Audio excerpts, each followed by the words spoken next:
The following is a special presentation of Pens TV.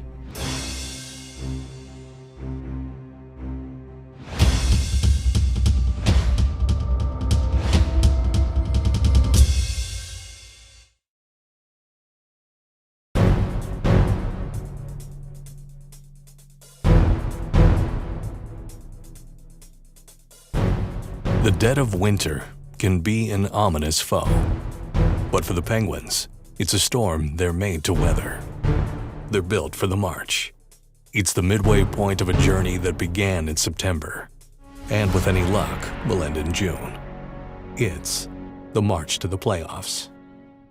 Our goal beginning of the season was to win our division, and I think that still is, where the Rangers have a little lead on us, but we catch up with Jersey and Philly, so keep trying to reach the Rangers and try to finish as high as possible at the end of the season.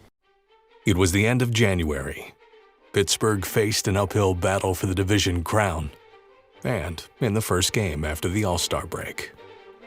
That was a game in which we gave up a lot, really coming out of the break against a team that was right behind us in the standings. The Penguins had a 5-point advantage in the standings, but spotted Toronto a 3-goal lead in the game.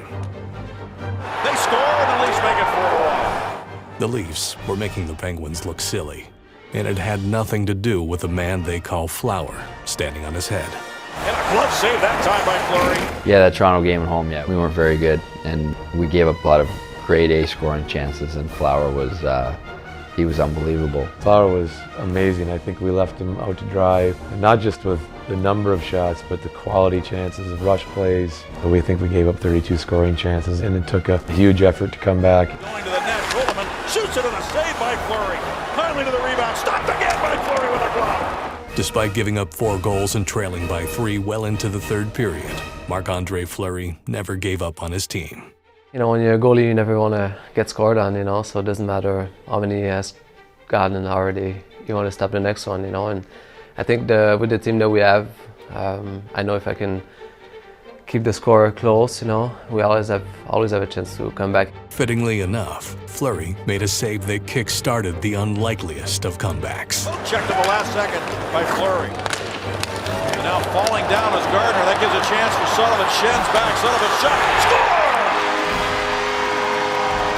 Kennedy centers it. Loose puck right there for Vitale. He scores! Joe Vitale makes it 4-3. We were pushing the offensive zone and pushing the play, especially late there with needing a goal and pulling the goalie 6-on-5. Chris Letang in the sideboards, regaining the puck, making a play. 14 seconds ago, Letang again to Sullivan. Sullivan, and Neal, a shot, score! Deflected in. Malkin gets the goal to tie it at 4 with 6.6 to go. To have him score that goal off his chest, that was big, because I don't think we had many goals like 6-on-5, at the end of the game, so that was a huge one. And that puck looked like it hit Malkin right in the heart. It was an appropriate place to find the game-tying goal. Evgeny Malkin sent the game to overtime, but there was no question who won the game for Pittsburgh. Kessel, who can really shoot it, going way over towards the boards, coming in from an angle. Kessel, stopped! Fleury does it again! The Penguins win the shootout, and they've won 8 in a row. I don't know if I've ever seen a goalie give up 4 and really deservedly be the #1 star of the game. And tonight's first star of the game, Marc-Andre Fleury. He's a great guy, first of all, and leadership and team, If you see practice, he's work hard every day, He's good experience now. It's unbelievable, He's learned every day, and we see how play good now. Seeing Fleury play wasn't a problem. He appeared in 23 straight games for the Penguins, the longest streak of his career. But was he playing too much?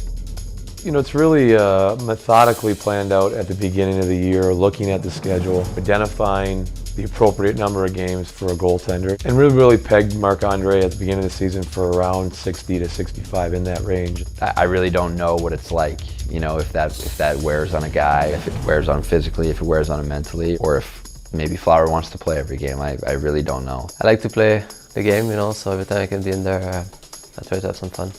I know he started to get hot and he started to play really well, and he may have, got one more start than was originally planned, but you stick pretty close to that schedule. And he's stopped by Fleury. Stewart ended up with that puck going in home free, and somehow Fleury kept that puck out. To me, he's one of the best goalies in the league, and I don't think he gets enough credit league-wide. Anyone who watches him play every night knows that he's one of the best, and he comes up huge for us nightly. In big games, he's really been that consistent guy that really gives us a chance to win. And there's a little bit of flair back there. There's always the big save. There's always the smile behind the mask. But the consistency of where he's at in his game this year has really propelled us to be a good team, regardless of the situation we're in injury-wise or who's in or out of our lineup.